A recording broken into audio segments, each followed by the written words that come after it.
তো দাদা, এখন আমি ভিডিওটা আপনার জন্যই করছি। তো এখন বাইরে প্রচণ্ড বৃষ্টি হচ্ছে, বুঝতেই পাচ্ছেন। ঠিক আছে, তো যাই হোক, যেটা বলছি একটু আপনি মন দিয়ে শুনবেন।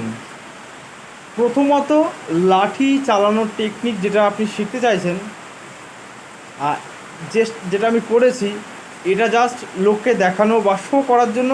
এটা ঠিক আছে, কিন্তু আপনি যদি ভাবেন যে এরকম শিখে কোনো সময় এটা আপনি কোনো রকমভাবে অ্যাটাকিং ইউজ করবেন, এটা কিন্তু আপনি পারবেন না।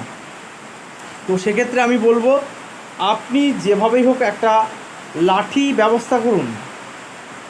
সেটাকে প্রতিদিন অন্তত কোনো টেকনিক ছাড়াই আপনি 1 ঘন্টা ওটাকে নিয়ে নাড়াচাড়া করুন। এতে কি হবে, যে কোনো জিনিস আপনার, যেই আপনি 2 মাস 4 মাস এটা করবেন না, এতে কি হবে, লাঠিটা আপনার হাতে পুরো বশ হয়ে যাবে। তখন দেখবেন, টেকনিকটা অবশ্যই আপনাকে শেখাবো, কিন্তু কাউকে মারার জন্য বা নিজেকে রক্ষা করার জন্য আপনি যদি এটা প্রতিদিন যদি ঘুরি ফিরি যদি আপনি প্র্যাকটিস করেন, তো এটা এমনভাবে আপনার হাতের সাথে সেট হয়ে যাবে না, যে কোনো মুহূর্তে যে কোনো রকম ভাবে আপনি যে কাউকে অ্যাটাক করতে পারবেন। আর তখন আপনার মানে এমার্জেন্সি বা কী বলবো, যে কোনো কঠিন পরিস্থিতিতে আপনি যখন হঠাৎই কাউকে কোনো বিপদ আপনার উপর এসে পড়বে, তখন দেখবেন এমন এমন টেকনিক আপনার ভিতর থেকে বেরিয়ে আসছে, যেগুলো অনেক অ্যাডভান্স লেভেলের টেকনিক, যেগুলো এখন আপনাকে এইভাবে আমি শেখাতে পারবো না। কিন্তু আপনাকে আমি যেটা বললাম, আপনি যদি যে কোনো লাঠি নিয়ে যদি আপনি কিছুদিন যদি এইভাবে যদি প্র্যাকটিস করেন, অবশ্যই সেটা আপনার বশে চলে আসবে এবং আপনি এটা শিখতে পারবেন। আর তার সাথে সাথে আমি যেভাবে লাঠিটা ঘোরাচ্ছিলাম, তার একটা স্লো মোশন আমি আপনাকে দেখাচ্ছি, আপনি অবশ্যই এটা প্র্যাকটিস করবেন।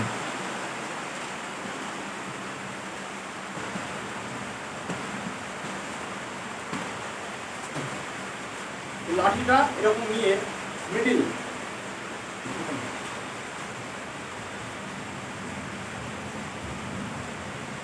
জাস্ট পা সামনে, ডান পা সামনে, ডান হাত মিডিল পজিশন নিয়ে জাস্ট এই এখান থেকে এই ঘুরিয়ে বুঝবেন ভালো করে, এখান থেকে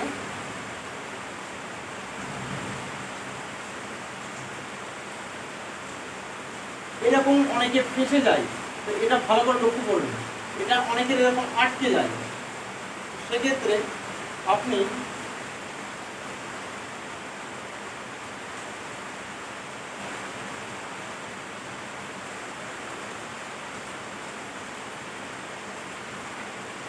এরকম যেন, এই যে জিনিসটা দেখাচ্ছি, এটা অনেক সময় কী হয় বলুন তো, এরকম ফেসে যায়। তো আপনি এই জিনিসটা অবশ্যই ভালো করে লক্ষ্য করে নেবেন।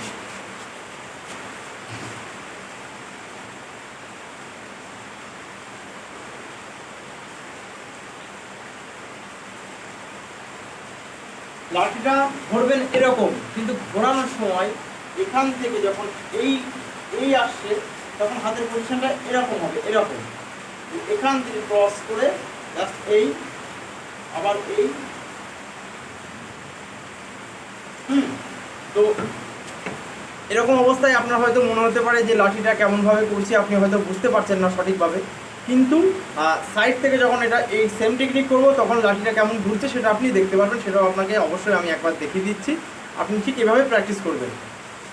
দেখুন,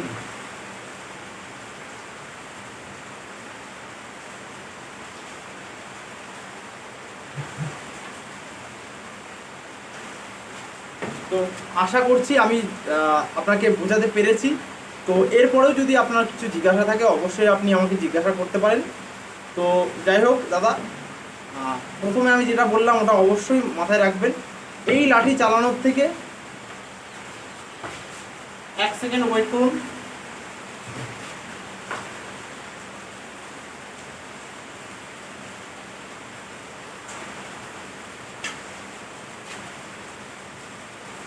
এই যে এই মাপের একটা লাঠি, যেটা ফাইট ওকে অ্যাটাক করার জন্য কিন্তু এটা বেস্ট।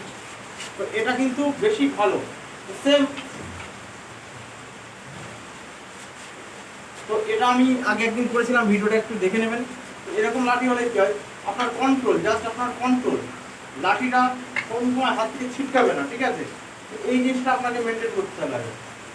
ঠিক আছে, তো এটা যদি আপনি করতে পারেন, দেখবেন আপনাকে আর কারোর কাছে জিজ্ঞাসা করতে হচ্ছে না, আপনি আপনার ভিতর থেকে এই টেকনিকগুলো তখন বেরিয়ে আসবে। নমস্কার দাদা।